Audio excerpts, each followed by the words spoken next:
Good morning, Motorcars. The day is June 19th. Yesterday's answer to our challenge, whether the company is directly serving customers or is serving other businesses, our basics of caring never changes. As such, the leadership at the Ritz-Carlton weaves these three steps into the core of their culture. What are the three? One, a warm and sincere greeting. Use the customer's name. Two, anticipation and fulfillment of each guest's needs. Three, fond farewell. Give a warm goodbye and use the customer's name. Challenge for the day. The Ritz-Carlton's credo has how many basics?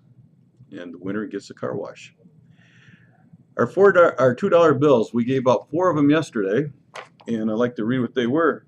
Andrew Shirley gave one to Alex Lopez in the detail department. He came down today to help a translation from a Hispanic customer. He was very professional.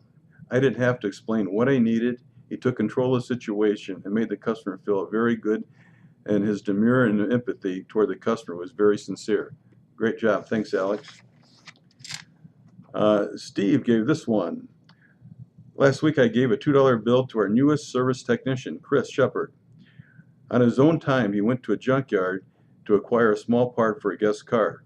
We were under a time crunch, and the part would not be delivered till the following day, and we'd missed the deadline.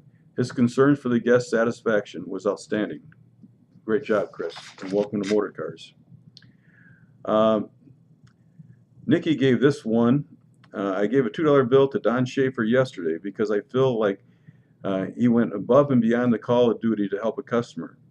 We were short-handed in service, and Don was helping change oil in our express service area to keep the keep our promise times on track. Mr. Rose called in and was having an issue with his Sienna. Apparently, this issue has been plaguing him for a while, but it would stop every time he brought his car in for service. He was driving by and wanted to stop and show us right then and there. Don came out from the express area and took the time to really sit down with Mr. Rose and see the issue.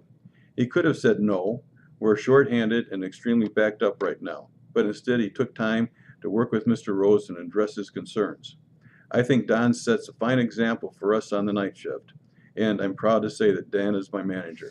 Good job, Dan. Trevor gave this one. I gave my $2 bill to Marcus Capps.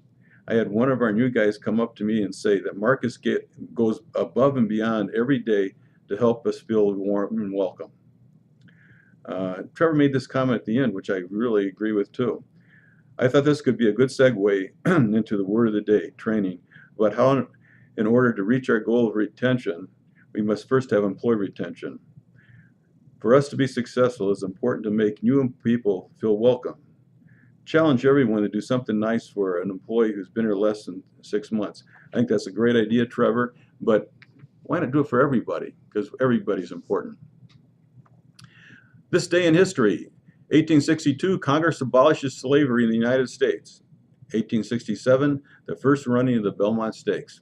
And guys, I got to apologize for this one, but I couldn't find many things happening this day in history. So, 1970, Carole King has her first #1 hit as a performer. So, moving on. Remember June 27th is the barbecue sauce cook-off. Tip of the day. Every time you come in contact with a customer, we need to look at it as an opportunity to make a lasting positive impression. How many memory opportunities are we blowing by being ordinary? Let me give you a few examples of missed everyday opportunities. Weak service offering in the form of a question, like, will there be anything else? Second, dumb voicemails. I'm either on my phone or away from my desk. Oh boy, there's an intellectual and spirited message if I ever heard one. 4, rude sounding initial phone greetings. Spoken too fast for anyone to understand it, or in a matter-of-fact tone. 5, monotone receptionist. Monotone receptionist greeting a visiting guest. Your name is, you're here to see, do you have an appointment? Can I tell him what this is in reference to? Well, what can we do? Well, we can start by identifying every action or contact we have with a customer and change each one to a new, better, creative, and memorable loyalty breeding action. If you have any ideas of these, please email them to me. Gina's journey. Well, folks, I'm happy to say we're over 1,000. Great job, Team Motorcars. All-star for the day, all of our employees. You guys did a great job with the hats. It was a challenge I threw out to you, and boy, I didn't think we'd hit it, but you guys did, and great job, and thanks. Let's have a great day, because everybody made my day today. Thank you, and we'll talk to you again.